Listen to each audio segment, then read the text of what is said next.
Item ಯಾವುದೇ ಇರಲಿ try ಮಾಡಿ ಆಚಿ ಚಿಕನ್ ಮಸಾಲಾ. ಹಂಪಿ ಕನ್ನಡ ವಿಶ್ವವಿದ್ಯಾಲಯಕ್ಕೆ ಆರ್ಥಿಕ ಸಂಕಷ್ಟ ಎದುರಾಗಿದೆ.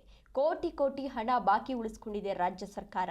ವಿವಿ ಸಿಬ್ಬಂದಿಗಿಲ್ಲ ಸರಿಯಾದ ಸಮಯಕ್ಕೆ ಸಂಬಳ ಭಾಗ್ಯ ಅಂದ್ರೆ ಸರಿಯಾದ ಸಮಯಕ್ಕೆ ಸಂಬಳವನ್ನ ಕೊಡ್ತಾ ಇಲ್ಲ.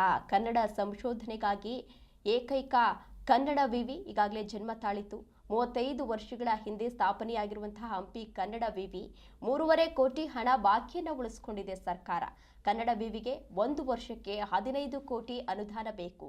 ರಾಜ್ಯ ಸರ್ಕಾರದ ಅನುದಾನವನ್ನು ಹೊರತುಪಡಿಸಿ ಬೇರೆ ಯಾವ ಆದಾಯವೂ ಕೂಡ ಈ ವಿವಿಗೆ ಬರ್ತಾ ಇಲ್ಲ. ಕರೋನಾದ ಬಳಿಕ ಹಂಪಿ ಕನ್ನಡ ವಿವಿಗಡೆ ಕೊಡುವಂತಹ ಅನುದಾನ 2-3 ಕೋಟಿಗೆ ತಂದು ನಿಲ್ಲಿಸಿದೆ. ಸಾಕಷ್ಟು ಅನುದಾನವನ್ನ ನೀಡಬೇಕಿತ್ತು, ಆದರೆ ಸರಿಯಾದ ಅನುದಾನವನ್ನ ನೀಡ್ತಾ ಇಲ್ಲ. ಇದರಿಂದ ಅಲ್ಲಿ ಕೆಲಸ ಮಾಡ್ತಿರುವಂತಹ ಸಿಬ್ಬಂದಿ ಸಂಬಳ ಕೂಡ ಸರಿಯಾಗಿ ನೀಡ್ತಾ ಇಲ್ಲ ಅಂತ ಹೇಳಿ ಸಾಕಷ್ಟು ಆಕ್ರೋಶವನ್ನು ವ್ಯಕ್ತಪಡಿಸ್ತಾ ಇದ್ದಾರೆ. ದೇಶದಲ್ಲೇ ಏಕೈಕ ಒಂದು ಭಾಷೆಗಾಗಿ ಸ್ಥಾಪನೆಯಾದಂಥ ಸಂಶೋಧನಾ ವಿಶ್ವವಿದ್ಯಾನಿಲಯ, ಈ ಹೆಮ್ಮೆ ಎಲ್ಲರಲ್ಲೂ ಇದೆ. ಇದು ಸ್ಥಾಪನೆಯಾಗಿ ಇವತ್ತಿಗೆ 35 ವರ್ಷಗಳು ಕಳೆದಿವೆ. 35 ವರ್ಷಗಳಿಂದಲೂ ಸತತವಾಗಿ ಸರ್ಕಾರದ ಅನುದಾನದಿಂದಲೇ ಈ ವಿಶ್ವವಿದ್ಯಾನಿಲಯ ಕೆಲಸ ಮಾಡ್ಕೊಂಡು ಬರ್ತಾ ಇದೆ. ವಾರ್ಷಿಕವಾಗಿ ಈ ವಿಶ್ವವಿದ್ಯಾನಿಲಯಕ್ಕೆ 10 ರಿಂದ 15 ಕೋಟಿ ರೂಪಾಯಿಗಳ ವೆಚ್ಚ ಆಗುತ್ತೆ.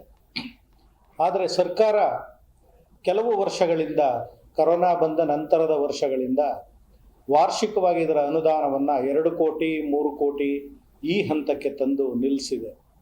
ಇದರಿಂದ ಬಹಳ ಸಮಸ್ಯೆ ಆಗ್ತಾ ಇದೆ. ಯಾಕೆಂದರೆ ಕನ್ನಡ